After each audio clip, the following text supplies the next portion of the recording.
Morning বন্ধুরা, আপনারা কেমন আছেন? আশা করি ভালো আছেন। এই 11:30 বাজছে আর আজকের ব্লগটা আমি এখান থেকে শুরু করছি।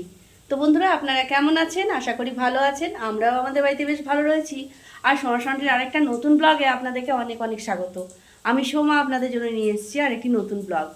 তো মেয়ে এখন গেছে টিউশন, আজকে 11 থেকে টিউশন ছিল। ছেলেকে কোনো রকমে খাইয়ে মায়ের বাড়ি পাঠিয়েছি। হাজব্যান্ড গেছে ডিউটিতে আজকে ওদের পিকনিক আছে। কিন্তু আমাদের তো রান্নাবান্না করতে হবে, তো সেটাই করব। তো চলুন রান্নাবান্নাটা কমপ্লিট করে নেওয়া যাক। সকাল সকাল রুটি হয়ে গেছে, ভাত হয়ে গেছে, এবার মাংসটা করে নিলেই হবে। তো এখন মাংস বসাচ্ছি। আপনারা তো জানেন যেহেতু থাইরয়েড রয়েছে সেই কারণে কিন্তু খুব একটা অন্য কিছু রান্না হয় না, বেশিরভাগটাই চিকেনটাই হয়। আসলে সেই রকম কোনো সবজি খেতে পারি না, তার কারণে এইরকম অবস্থা। তো এখন আমার পেঁয়াজটা মোটামুটি ভাজা হয়ে গেছে, এরপরে আমি টমেটোগুলো দিয়ে দেবো। এই টমেটোগুলো দিয়ে ভালো করে ভাজতে থাকবো। আর এইদিকে না টমেটো সেদ্ধ করতে দিয়েছি। এই শীতকালে টমেটো সেদ্ধ, আলু সেদ্ধ দিয়ে ছানা, ওর মধ্যে একটু ধনেপাতা, পেঁয়াজটা কুচি করে রেখেছি। ধনেপাতা কুচি করবো। এই যে ধনেপাতা দেখতে পাচ্ছেন, কালকে নিয়ে এসেছে, আজকে একদম নিতিয়ে গেছে, অবশ্য ধোয়া হয়েছে। এগুলোকে বাটা হবে টমেটোর সাথে। টমেটো, একটু রসুন, একটু লঙ্কা, একটু ধনেপাতা দিয়ে বাটা হবে। আর ওর মধ্যে দিয়ে দেবো একটু ম্যাগি মশলা দিলে হ্যাভি টেস্ট লাগে। আমার তো খেতে সেই চাটনিটা খুব ভালো লাগে। ওই চাটনিটা যদি একটু রেখে দিই, রাত্রিবেলার দিকে একটু পকোড়ি টকড়ি যদি করি বলে রাতে সন্ধ্যের দিকে, তখন বেশ খেতে বেশ সুন্দর লাগে। দেখতে পাচ্ছেন টমেটোগুলো মোটামুটি ফ্রাই হয়ে এসেছে। আমার না আজকে অনেক কাজ রয়েছে, ঘর গোছানো রয়েছে। ছেলেকে না পাঠালে তো সেরকমভাবে কাজ করতে পারি না, তার কারণ আগে ছেলেকে খাইয়ে পাঠিয়ে দিলাম মায়ের বাড়ি। আর মা এসেছিলো দেখে না চটপট করে আমি করে নিলাম রুটিগুলো। কারণ ছেলে একবার যদি ঘর ঢুকে গেছে, ওকে নিয়েই ব্যস্ত হয়ে যায়, সেরকমভাবে আর কাজ করতে পারি না। তো টমেটো আমার দেখুন প্রায় ভাজা হয়ে গেছে। আর এরপরও না রসুনটা পেস্ট করে রেখেছি, সেই রসুন পেস্টটা দিয়ে দেবো, নিয়ে একটু ভাজতে থাকবো। তাহলে কি হবে, কাঁচা রসুনের গন্ধটা চলে যাবে। যেহেতু মিক্সিতে একটুখানি মশলা বাটা যায় না, তার কারণে না জলটা একটু বেশি দিতে হয়। এই কারণেই দেখুন জলটা একটু বেশি হয়ে গেল। যাই হোক, ভাজতে হবে আস্তে আস্তে।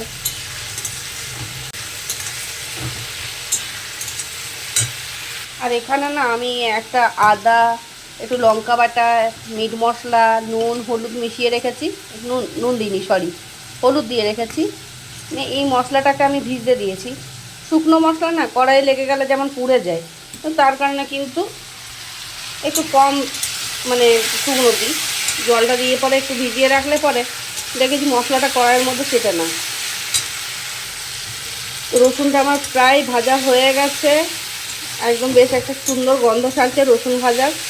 এই মতো অবস্থায় এলে আমি যে মশলাটা গুলে রেখেছিলাম সেই মশলাটা দিয়ে দেবো, নিয়ে এটা দিয়ে কষাতে থাকবো।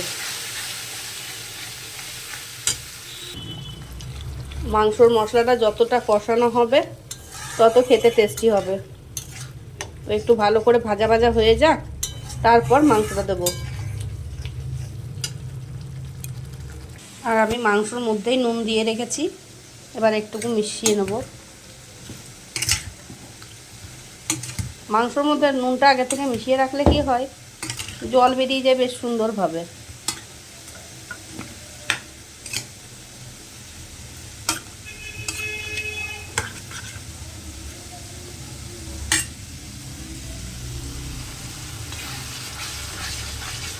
আর একটু কষানো হবে।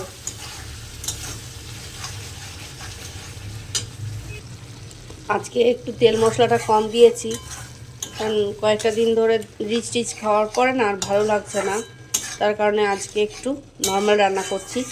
খুব একটা তেল মশলা দিইনি। তো এই তেলটা যখন ছেড়ে দেবে মশলা থেকে, তখন আমি মাংসটা দিয়ে দেবো। তো এখন একটু ভাজা হবে। তো দেখুন মাংসর মশলায় তেল ছাড়তে শুরু করে দিয়েছে। এরকম অবস্থায় যখন আসবে তখন আমি মাংসটা দিয়ে দেবো।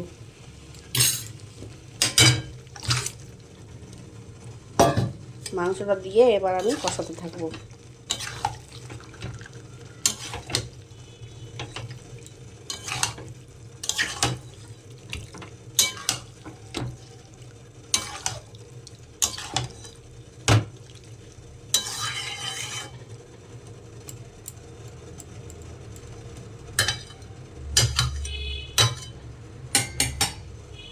এরপর ঢাকা দিয়ে দেবো, হতে থাক, ততক্ষণ আমি বাকি কাজগুলো করে নিই। আর সকাল থেকে মশারিটাও তোলা হয়নি, ছেলেটা ঘুমোই তো, আজকে উঠেছে মোটামুটি ওই 10:30 নাগাদ, যার কারণে কিন্তু মশারিটাও তোলা হয়নি। বিছানা পরিষ্কার করা হয়ে গেছে, এবার চলুন যাওয়া যাক রান্নাঘরে। রান্নার কি অবস্থা দেখা যাক। দেখি মাংসটার কি অবস্থা। ওরে বাবারে কত জল ছেড়েছে দেখুন। মাংসের মধ্যে একটু নুন দিয়ে রাখলে না জলটা দেখি একটু বেশিই ছাড়ে। এই মাংসর জলের মধ্যেই কিন্তু সেদ্ধ হয়ে যাবে মনে হচ্ছে মাংসটা। তো হতে থাক সেদ্ধ, একদম স্লিম আঁচে বসিয়েছি, হতে থাক, কারণ আমার এখন অনেকটা টাইম রয়েছে।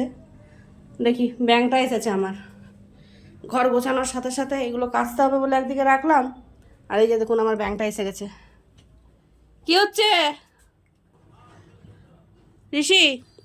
আমি মেশিনে কাপড় পরতে যাবো, চলো নিচে যাবো, চলো চলো, রাখো ওদেরকে রাখো, এসো। হ্যাঁ চলো, আমি যাবো, নিচে যাবো একটু। হ্যাঁ চলে এসো, চলে এসো, এসো এসো এসো, চলো। হ্যাঁ পুতুলকে নিয়ে যাবে, আচ্ছা চলো চলো। এবারে এই ব্যাংকটাকে নিয়ে আমার সমস্ত কিছু কাজ করতে হবে। কি করবো বলুন, এইভাবেই করতে হবে। দাঁড়া, কাপড়গুলো নিয়ে নিই, মেশিনে পরে আসবে একেবারে। আসো, আমি ধরি, আমি ধরি, চলো নাম। 1 2 3 4 5 6 7 8 9 10 11। পার্লারটারও অগোছালো হয়ে আছে, পার্লারটাও আমাকে গোছাতে হবে। যা হয়ে আছে না, মাথা ঘুরছে আমার।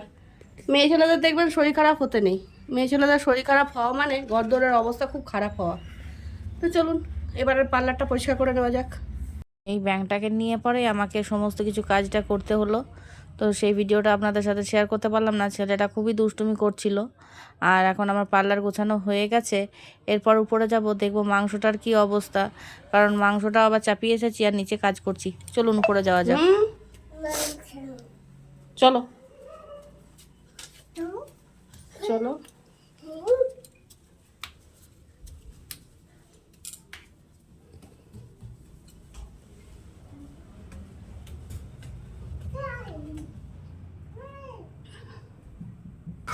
তো আমি যখন উপরে এলাম, এসে নিয়ে দেখছি কড়াইয়ের মধ্যে চুটপুট করছে মশলা, তার কারণে এসে নিয়ে দেখছি যে মাংসতে কিন্তু মশলা একদম শুষে নিয়েছে, একদম জল, আর মশলাটা একদম ভাজা ভাজা প্রায় হয়ে গেছে। এই মতো অবস্থায় আমি এবার গরম জল অ্যাড করে নেব। আসল ব্যাপার, মাংসটা যেভাবে আমি ঢাকা দিয়ে দিয়ে ভাপে সেদ্ধ করেছি, তাতে কিন্তু মাংস প্রায় সেদ্ধ হয়ে গেছে। আর এরপর গরম জল দিলে কি হবে, খুব তাড়াতাড়ি হয়ে যাবে মাংসটা, আর ছেলের খিদেও পেয়েছে বুঝতে পারছেন। তো মাংসটা একটু টাইম লাগবে, মোটামুটি 10-15 মিনিট, কিন্তু ছেলের খুব খিদে পেয়েছে, ছেলে মানবে না। তো আপনারা এইভাবে মাংস ট্রাই করতে পারেন, দেখতে পারেন রান্না করে যে কেমন হয়েছে। আর আমাকে কিন্তু কমেন্ট করে জানাতে ভুলবেন না যে আপনারা যদি এই রেসিপিটা ট্রাই করে থাকেন।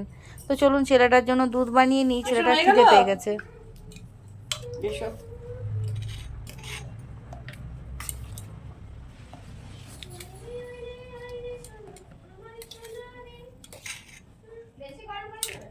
না বেশি গরম করিনি।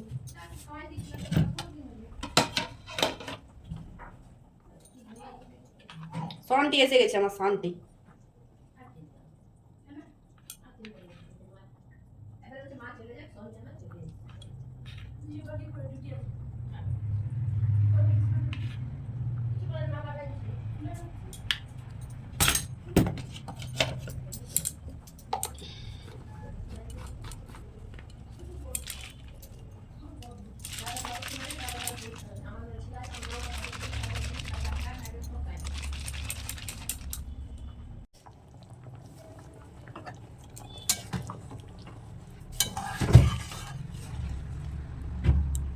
সাথে একটু ধনে পাতা দিয়েছিলাম, সেটা আপনাদের সাথে শেয়ার করিনি। ধনে পাতা দিয়েছি, বেশ সুন্দর লাগে খেতে। এই শীতকালে ধনে পাতাটা খুবই ভালো লাগে খেতে। আর এখানে টমেটো আলু সেদ্ধ করেছিলাম, ওটা এবারে সানবো। নুন তেল আমার আগে থেকে দেওয়া ছিল, পেঁয়াজ দিয়েছি। আর মেয়ে যেহেতু ঝাল খায় না তাই লঙ্কা দিইনি।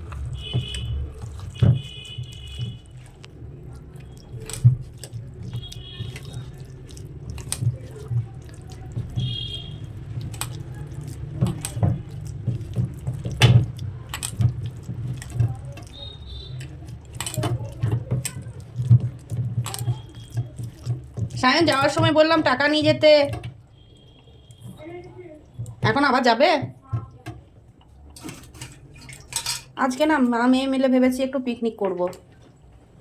ওর বাপি গেছে পিকনিক, তো আজকে আমারও একটু মনটা কিনিক কিনিক করছিল, তার কারণে মেয়েকে বললাম একটু পাতা নিয়ে এসো। পাতা আর একটু না ওই আঙ্কেল চিপসটা নিয়ে এসো।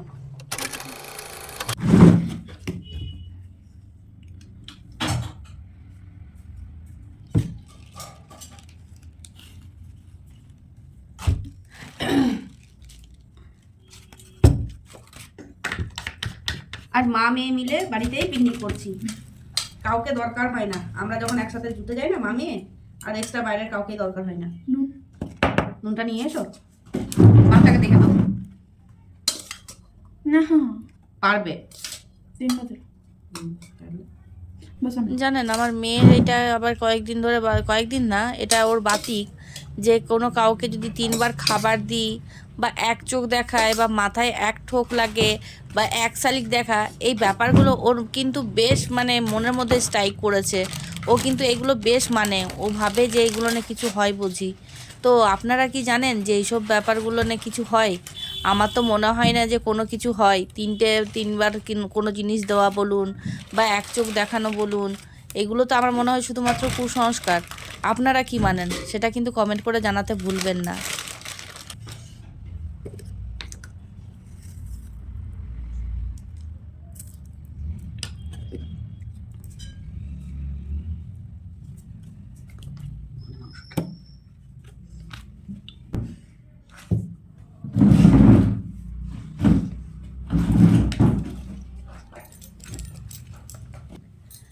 তো চলুন এবার খেয়ে নেওয়া যাক, ঠিক আছে? নুনটা দেবে একটু। আজ মা মেয়ে মিলে আমরা পিকনিক করছি, আর এগিয়ে একটু। তো বন্ধুরা, আমাদের মা মেয়ের পিকনিকটা আপনাদের কেমন লাগলো? আপনারা কিন্তু কমেন্ট করে জানাতে ভুলবেন না আমাদের পিকনিকটা কেমন লাগলো। আর বন্ধুরা, আপনারাও যদি চাইছেন আপনাদের বাড়িতে কেউ নেই, কোথায় পিকনিকে যাবেন, আর বাড়িতে শুধুমাত্র ছেলে বা মেয়েকে নিয়ে টাইমটা কাটান, আর বাড়িতে যদি কেউ না থাকে, তো আপনারাও কিন্তু এরকমভাবেই পিকনিক করে নিতে পারেন। তো বন্ধুরা, আপনারাও পিকনিক করলে কিন্তু কমেন্ট করে জানাতে ভুলবেন না যে আপনারা কীরকমভাবে পিকনিকটা করছেন। তো বন্ধুরা, আজকের মতো ব্লগটি আমি এখানেই শেষ করছি। দেখা হবে পরবর্তী আরেকটা নতুন ব্লগের সাথে। আমার ব্লগগুলো যদি ভালো লেগে থাকে প্লিজ একটা লাইক কমেন্ট শেয়ার করে জানাতে ভুলবেন না আমার ব্লগগুলো আপনাদের কেমন লাগছে। আর আপনারা কী ধরনের ব্লগ দেখতে চাইছেন সেটাও কিন্তু কমেন্ট করে জানাতে ভুলবেন না। তো বন্ধুরা, আপনারা সুস্থ থাকবেন, সাবধানে থাকবেন, ভালো থাকবেন। আপনাদের সাথে আবার দেখা হবে।